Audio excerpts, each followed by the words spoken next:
Hello and welcome back to Chaosbane. Last time we completed the entirety of Magnus's Curse, so the base game story, and now we begin the Tomb Kings chapter.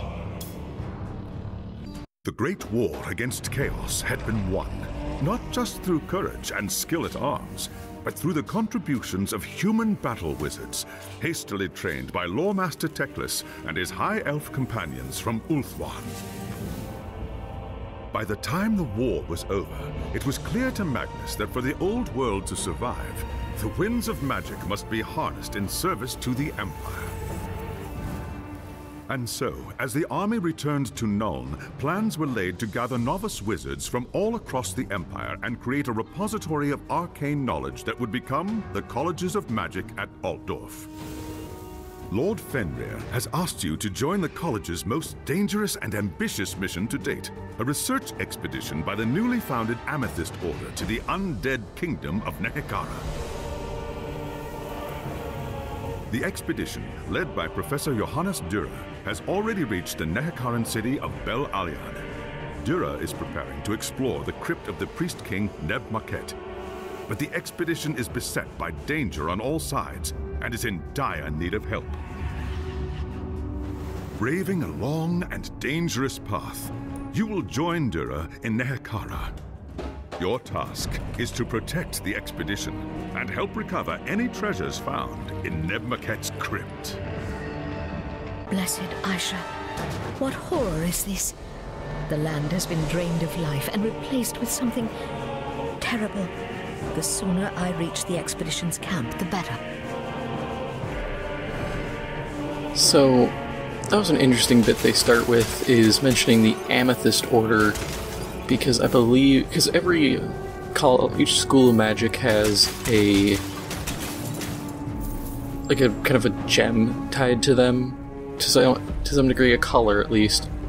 Like you have the Amber Winds, which is like nature magic, like beast magic. Amethyst, I believe, is Shyesh, the death magic, effectively. And I know for the lore... And do I have any extra loot? Okay, I don't. But being like... Because you're effectively a necromancer at that point if you go into amethyst magic. And I know the lore pretty much had said that if you were to go into that study, you had the most severe limitations, simply because you studied death magic. They didn't want a bunch of necromancers running around causing problems. And then Nehekara, I love Nehekara. I think it's such a cool place, and because it's Egyptian motif, so I'm pretty biased because I've always loved ancient Egypt. But what's cool is Nehekara effectively doesn't exist anymore. You know, you have Araby. The Nehekarans are all, to my knowledge, dead and skeletons.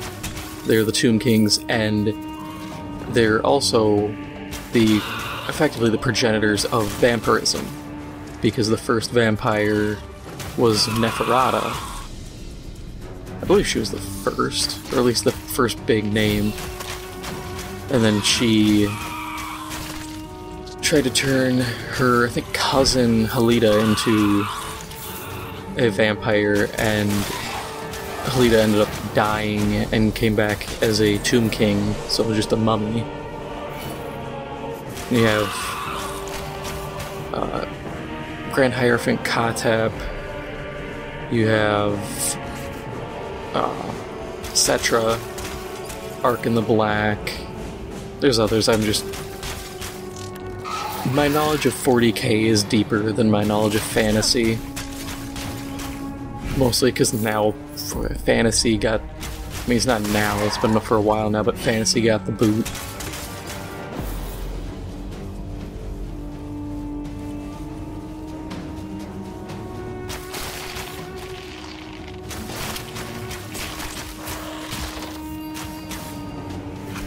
I've been excited to play this. The devs recently released a new DLC, but it just adds a witch hunter class, and I honestly wasn't gonna pick it up. If they had bundled it with even a new chapter and been like, hey, we're gonna fight, you know, orcs, or dark elves, or Skaven, or literally anyone, I would have said, okay, cool. You know, I'm down. Have me fight some vampire counts or the Vampire Coast. Something. I would have been all for it, because then I'm getting more than just a character. Because it's the same problem I had when Blizzard was like, hey guys, we're gonna release, you know, the Necromancer for Diablo 3. Give us $15 for a character. And I was like, no. It's one character. They're not worth 15 bucks. At most, they'd be worth maybe 5. It's not like Path of Exile where I can build out my character any way I please.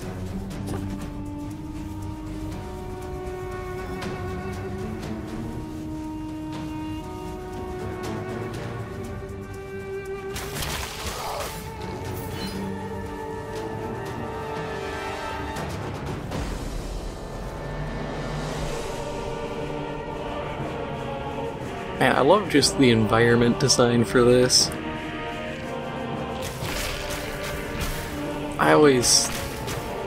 One thing I love about Warhammer in general, be it 40k or fantasy, they're really good at providing like a very grandiose setting. You know, all these enormous structures and all these cool statues. To me, it really sells just the environment and makes everything that much more interesting.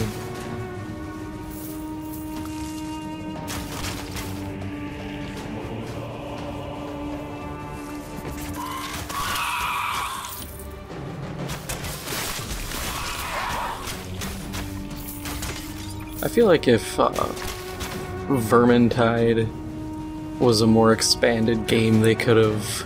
I mean, it wouldn't fit because that's set in the end times, but it'd be cool to have a ton of different areas and you can fight a ton of different enemies, you know.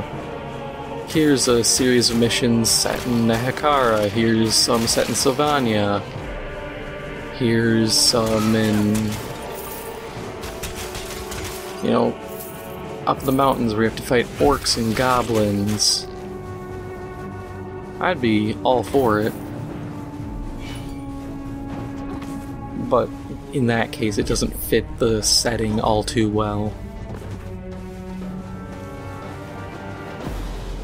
And I'll admit, Vermintide 2 did do a good job giving us, you know, 2 other factions to fight.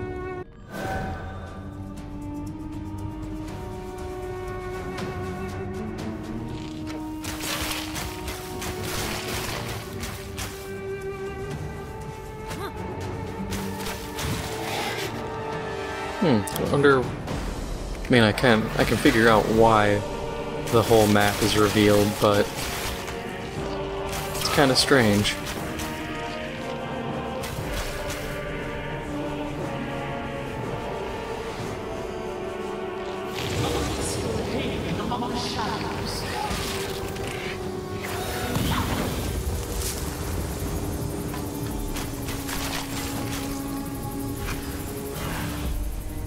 I feel like we've already seen more enemy variety here than in the base game. So we've got the scorpions, the little scarab beetles, guys with shields, guys with bows. We've seen the vultures. All we need now is some tomb giants, necrosphinxes,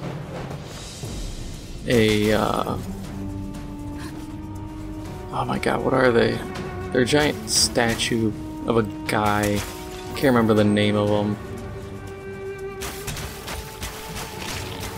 Hyro Titan. That's what it is. Have a Hyro Titan,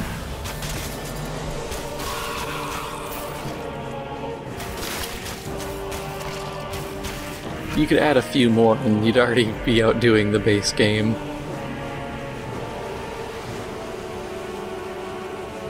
See, isn't this just a cool little environment spot? We got a bunch of skulls, some old spears, I think those would more or less be halberds, shields, trees, got some running water, so a little oasis, spooky statue.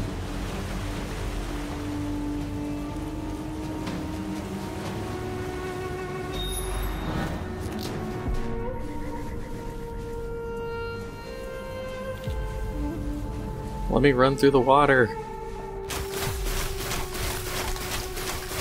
That's kind of neat.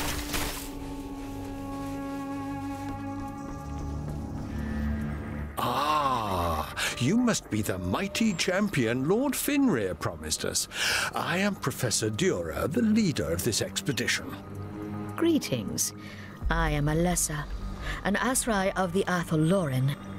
You and your companions are in terrible danger, Professor. The dead walk the land, consumed with hatred for the living. There is an evil magic at work here that I cannot fathom. That is what we are here to learn. Nehekara is the kingdom of the undead, ruled by dark sorceries we only dimly understand. The Amethyst Order stands to learn a great deal from the Tomb Kings. Now that you are here, their secrets will soon be ours. The base camp here hasn't much to offer, being so far from civilization, but you're welcome to what we have. Return to me as soon as you're ready. There is much work to be done.